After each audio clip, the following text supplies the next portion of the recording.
She didn't scream when he grabbed her, not at first, but the moment her arm cracked beneath the weight of his knee, the sound tore through the street like a siren. A 14-year-old girl face pressed to the pavement, crying out not for mercy, but for someone to see. What Officer Kyle Renner didn't know was that the girl he just slammed to the ground had a father known as the Ghost, and he was about to haunt every lie that badge had ever protected. It happened on a Wednesday afternoon in Modesto, California, the kind of dry, dusty day where the sidewalks shimmer and your backpack feels heavier with each step. 14-year-old Zariah Coleman had just left track practice at Stanton Middle. Her hair was still damp at the edges of her hoodie, earbuds tucked in, and the sketch pad she carried everywhere poked out of her side pocket. She wasn't thinking about anything heavy, just a half-finished drawing waiting in her room, and maybe if there was still juice left in the fridge. Her legs ached in the good way, lungs stretched but satisfied. She took the usual route, Madison Street, shortcut home, quiet, familiar. Fences leaned like tired elbows and the scent of cut grass mingled with sun-baked concrete. Her green hoodie, oversized, a little faded, her favorite hung loose over her track pants. It made her feel tucked in and visible, safe, but not that day. A white Ford Explorer pulled behind her slow. The hum of tires softened. Zariah didn't turn around at first. Maybe it was nothing. But when the cruiser came to a crawl at the corner and the door clicked open, her breath caught. She turned her head slightly. The officer stepped out. No lights, no sirens, just presence. He was broad uniform, crisp mirrored sunglasses catching her reflection. Officer Kyle Renner. Zariah didn't know his name yet. Just the way he walked, like the sidewalk belonged to him and everything on it needed explaining. "Hey," he said. "Come here a second." She pulled one earbud out. "Me. You see anybody else out here?" His voice wasn't loud, but it carried that baked-in suspicion, the kind that made you second-guess your own shadow. She stepped toward him, careful, calm. "I'm just going home from practice. You live around here?" "Yes," named Zariah Coleman. He looked her up and down. "Where are you headed home?" "Right up the block." "Got ID?" "No, sir. I'm 14. Her voice was soft, clear, just like her dad had taught her. Always calm, no sudden moves. But it didn't matter. Renner's gaze hardened. "What's with the hoodie?" "It's just cold in the gym," she answered. "Take off your backpack." "Why?" I said, "Take it off." Her fingers moved slowly toward the strap. "You hiding anything in there?" "No, sir." "Turn around." Something about the tone shifted. She hesitated, not out of defiance, just confusion. Then it all happened too fast. Renner stepped forward, grabbed her wrist. She yelped, tried to steady herself.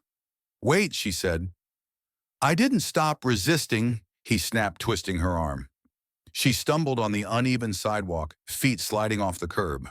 Her knees hit the pavement, her right hand shooting out instinctively to catch her fall, but he yanked it back mid-motion. The snap was audible. Not a pop. A crack. A clean spiral break just above the elbow. Zariah screamed, not loud, shrill. The kind of scream that made two pedestrians across the street stop mid-step and pull out their phones. One woman shouted, "She's a kid." "What are you doing?" Renner didn't answer. Didn't even look up. One knee on her back, pressing down. Her face scraped the sidewalk. The green hoodie tore open at the elbow. Blood. Her right arm hung useless, twitching, burning. She gasped and tried to move her head. "Please," she sobbed, "I'm not resisting." "Then stay still," he barked. "Keep your hands where I can see them." "I can't move my arm," she cried. "It hurts." By the time a second cruiser rolled up, Zariah lay in the gutter shaking. The officer who stepped out, a black man in his 50s, took one look and froze. "Get off her, Kyle," he said sharply. "Now!"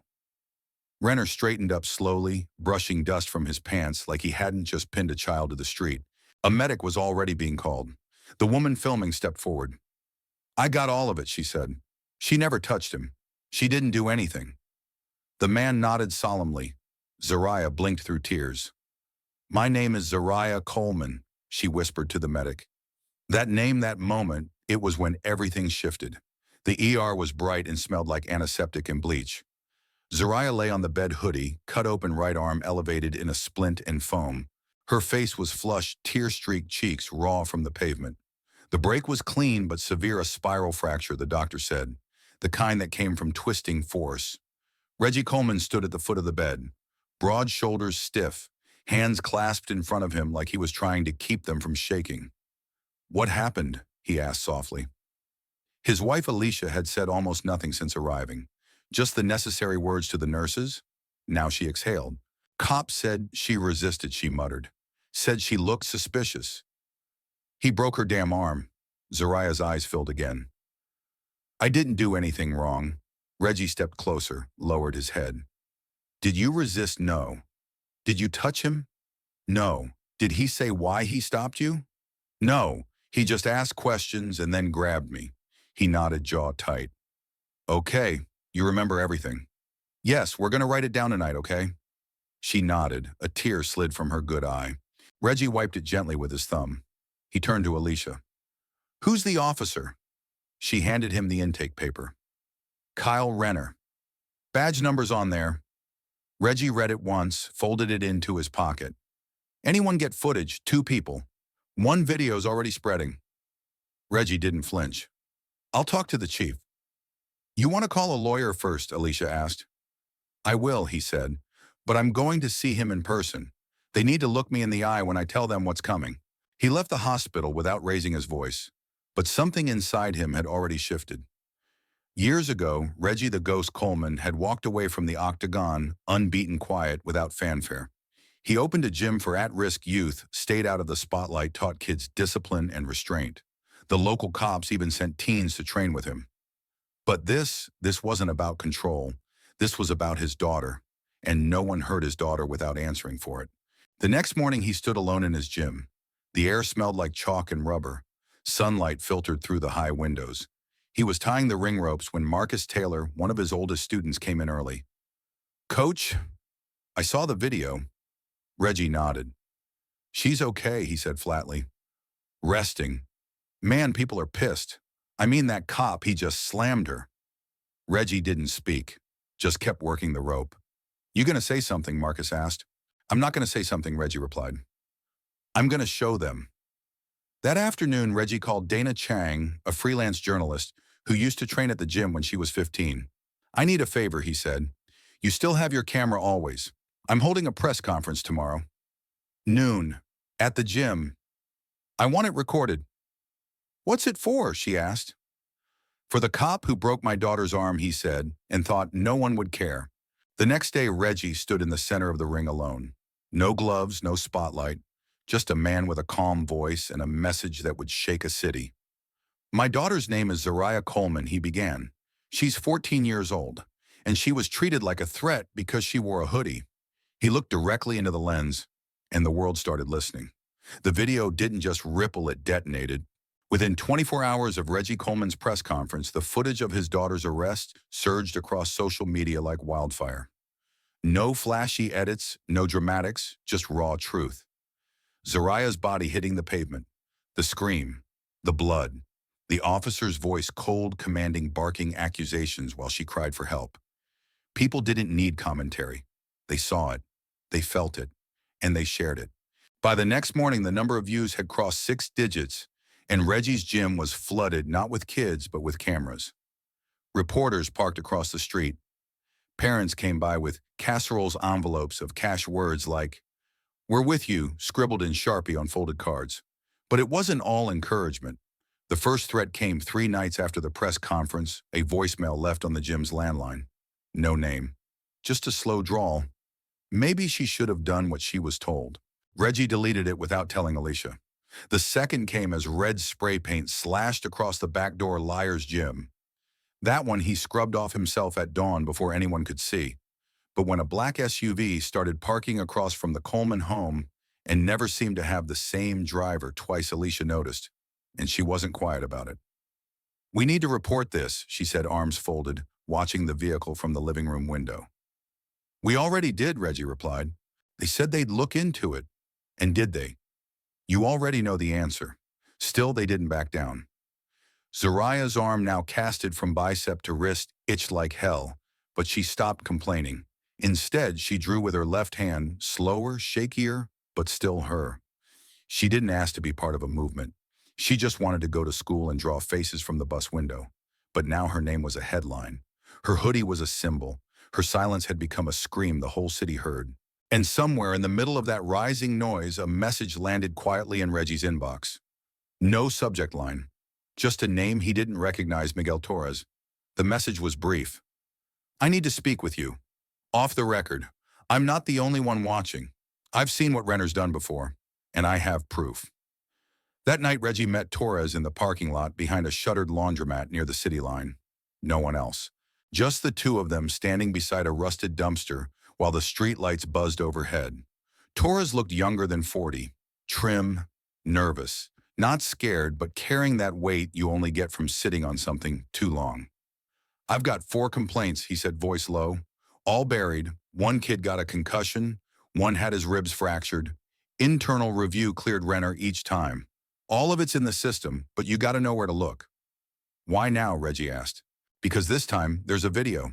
This time someone's listening. Before the families didn't have voices. You do. He handed Reggie a flash drive. Watch it. Share it. Just don't say my name. Please. The drive contained more than Reggie expected. Internal memos. Body cam footage that had been edited for public release, cutting out moments where Renner screamed threats or shoved non-resistant kids. Photos of injuries that never made it into official reports. And a list of juveniles, mostly black or Latino, all stopped by Renner for suspicious behavior. Most of them were just walking. One was eating a sandwich. One was riding a scooter. Reggie sat at his desk at the gym until 3 a.m., just staring at it all. When Alicia walked in half asleep in her robe, she didn't even ask. She saw it in his eyes. He's done this before, Reggie said. They knew. They all knew. She sat beside him, took his hand. Then let's make sure they can't hide it again. He called Dana Chang the next morning. We go big, he said. Full expose. We name names. We show files. You still and Dana didn't hesitate. Just send me everything. And he did. Over the next 48 hours, Dana cross-checked the documents, verified timestamps, contacted 2 of the families listed in the reports. One of them, a mother named Rochelle Gray, agreed to go on the record. Her son had been shoved against a wall by Renner 2 years earlier for jaywalking. He'd ended up in the ER with a cracked orbital socket. Nothing came of it. No charges, no investigation. She had never even been told there was body cam footage. Dana sat down with her, recorded the interview, and cut it with the footage of Zariah's arrest. The result was undeniable. A pattern, not a mistake, not an outlier. A pattern of brutality hiding behind a badge.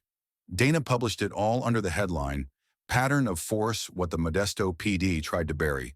She embedded the videos, named the officials who had signed off on each dismissal, named the internal affairs officer who ignored the complaints.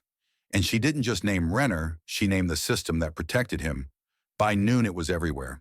Local news picked it up first, then national outlets, commentators, civil rights organizations. Calls flooded the Modesto Police Department. Parents demanded town halls. Teachers discussed the article in classrooms. The DA's office issued a formal statement that afternoon. Based on newly uncovered evidence, Officer Kyle Renner has been charged with felony assault, obstruction of justice, and falsifying public records. He was placed in custody that evening, but justice didn't move cleanly. That same night, the Coleman's gym windows were smashed. No message, no warning, just broken glass and a cold gust of silence. Alicia wanted to call the police. Reggie didn't. What'll they do? Take a statement. Lose it? Instead, he boarded up the windows himself. Students still showed up the next morning. So did parents. One brought hot cocoa. One brought plywood. Reggie didn't cancel a single class. That weekend, Zariah sat on the couch, arm still bandaged, sketch pad on her lap. She stared at it for a long time. Then, without a word, she opened the front-facing camera on Reggie's old GoPro and hit record. My name is Zariah Coleman, she said. I'm 14 years old. I had my arm broken by a police officer who didn't ask who I was. He just saw what I looked like and decided I didn't belong. She paused. I didn't fight him. I didn't scream. But it didn't matter. It never matters. Unless we make it matter. She ended the clip, handed it to Reggie. Can you post it? He looked at her. Are you sure? Yeah, she said, voice steady. They keep asking what I think. That's what I think. The video went up that night. No music, no filter. Just a girl telling the truth. Within 12 hours, it had over 300,000 views. Within 24, it was trending globally.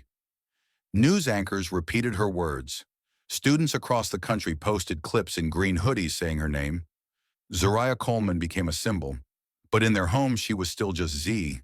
Still just a kid healing. Still asking if her sketches looked weird left-handed. The threats didn't stop. If anything, they escalated. But so did the support. A retired judge sent a letter. So did an NFL player. A teacher in Minnesota wrote to say her entire civics class watched the press conference. A pastor from Atlanta asked to Zoom into Reggie's youth program. Then a letter arrived in a manila envelope. No return address. Inside was a printed document, internal department memos, time-stamped emails between brass officials, and a list of prior complaints flagged closed. At the bottom was a single handwritten line, "If you're serious, I'm still here." MT.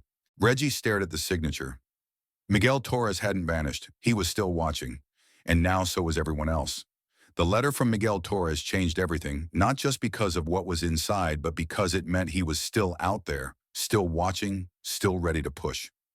Reggie Coleman sat at the kitchen table at dawn, the sunlight barely crawling across the linoleum, that unsigned file folder opened in front of him like a loaded weapon. Alicia stood at the counter behind him, silent arms crossed, her coffee untouched. On the table, a list of names, dates, signatures, and closed case stamps that shouldn't have been closed. Evidence that the department didn't just ignore Officer Renner's behavior, they enabled it. And somewhere between the static of anger and the hum of fatigue, Reggie made a decision. This wasn't about clearing a name anymore. It was about breaking a system wide open. He reached for his phone, called Dana Chung. "We're not done," he said. "I've got more." Dana met him at the gym that afternoon, laptop open, camera rolling.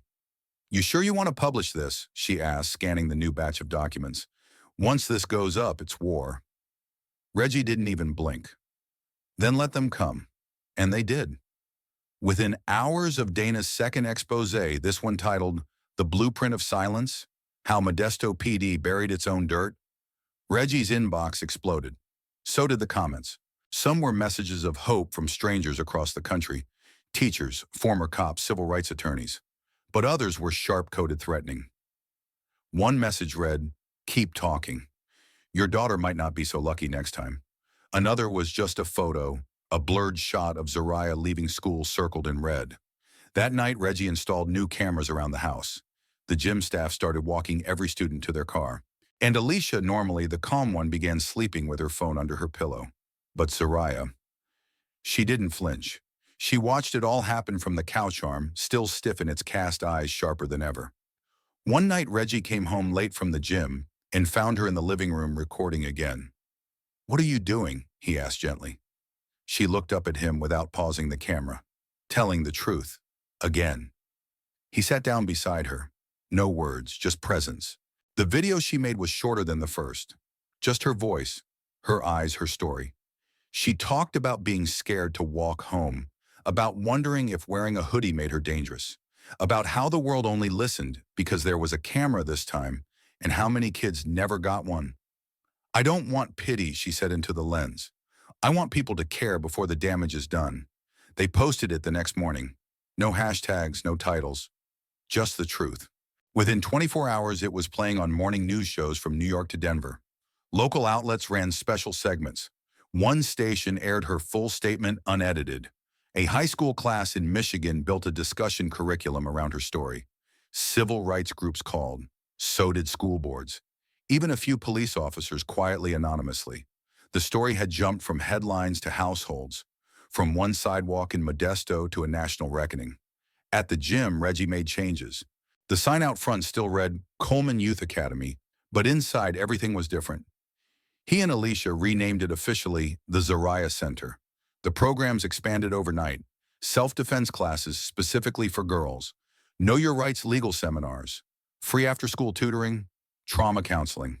A corner of the gym was turned into a quiet zone, no weights, no shouting, just a space to breathe. And every wall was covered in color, murals painted by local artists, portraits of students' fists, raised, laughing, drawing, running, alive. And yet threats still came. The mayor publicly supported the investigation, but privately called Reggie to suggest he scale back the rhetoric. The police union issued a vague statement about due process and duty under pressure. But Reggie kept going, and so did the momentum. Former students came back to volunteer. One was in law school, another now a teacher. Zariah's story wasn't just a headline anymore, it was a catalyst. And the next spark came from inside the department itself. 2 weeks after Renner was charged, Dana received a tip from a former Modesto PD captain who had recently retired. He agreed to go on record stating plainly, "There were more officers like Renner. We just never had proof like this before." With his testimony and Torres's documents, Dana built the final chapter of her investigation. She handed it to the district attorney's office along with a list of officers who had faced multiple complaints but never consequences. The pressure was unbearable now. Parents picketed the precinct. High school students walked out wearing green hoodies. At a school board meeting, one teacher read Zariah's entire statement aloud, then passed out copies to every attendee. Even churches quiet for so long spoke out from the pulpit. Modesto had been cracked open, and it was no longer just about one broken arm. It was about every kid who got shoved, silenced, ignored. Then came the town hall. The city called it a listening session, but everyone knew it was more than that. The auditorium was packed wall to wall. Families, reporters, officers in plainclothes, students standing in the aisles. And at the center of it all, Reggie Coleman standing behind the mic with no notes, no speech. Just conviction. "This isn't about revenge," he said. "It's about making sure no child in this town is treated like a threat before they have even said their name. It's about systems that cover for bad decisions and good people who stay silent until it's their kid." He paused, looked out at the crowd. Found Zariah's eyes in the front row. "My daughter isn't here to be a symbol. She just wants to walk home without being afraid. And if that's too much to ask, then we've got a bigger problem than one officer." He stepped back from the mic. The applause didn't erupt. It swelled, steady, certain. It wasn't just support, it was agreement. It was solidarity. 2 days later, the police chief resigned. The city council announced a full internal audit of the department's complaint and disciplinary system. The Department of Justice opened a civil rights investigation, and Modesto, quiet, slow-moving Modesto, became a case study for what change looked like when people finally stopped looking away. Weeks passed. The cast came off. Zariah's arm was stiff but healing. She still winced sometimes, especially in the morning, but she started drawing again. Alicia framed her first post-recovery sketch and hung it in the living room. It was a portrait herself in her green hoodie walking past a shadow of a patrol car, but the wheels were melting and flowers were growing from the cracks in the sidewalk. One Thursday morning as the sun rose lazy over the fence, Zariah stood by the door, backpack slung over her shoulder. "Can I walk to school again?" she asked. Alicia hesitated, then looked at Reggie. He nodded. With friends, Zariah smiled. "Yeah, the long way." They didn't make it a big moment. No camera, no hashtags. Just a father watching his daughter walk down the street, the very street that nearly broke her, and this time watching her move through it unshaken. At the gym that afternoon, a new student arrived. A boy named Emmanuel, 10 years old, eyes wide nervous. Reggie knelt beside him. "You ever been to a gym before?" Emmanuel shook his head. "You scared a little?" Reggie nodded. "That's all right. First time I stepped in a ring I was too. Could barely breathe." Emmanuel looked up. "Did you get beat up?" Reggie smiled. "More than once." "Why'd you come back?" "Because I learned something important." What Reggie glanced over at the mural of Zariah hoodie blowing in a painted breeze. "Doesn't matter how strong you are. What matters is what you do after you get hurt." He stood, clapped a hand on Emmanuel's shoulder. "Let's get to work." That night in the quiet of the gym office, Reggie opened his journal, the same one he hadn't touched in years. On the first line of a fresh page, he wrote, "Justice doesn't end when someone's punished. It begins when people stop being afraid."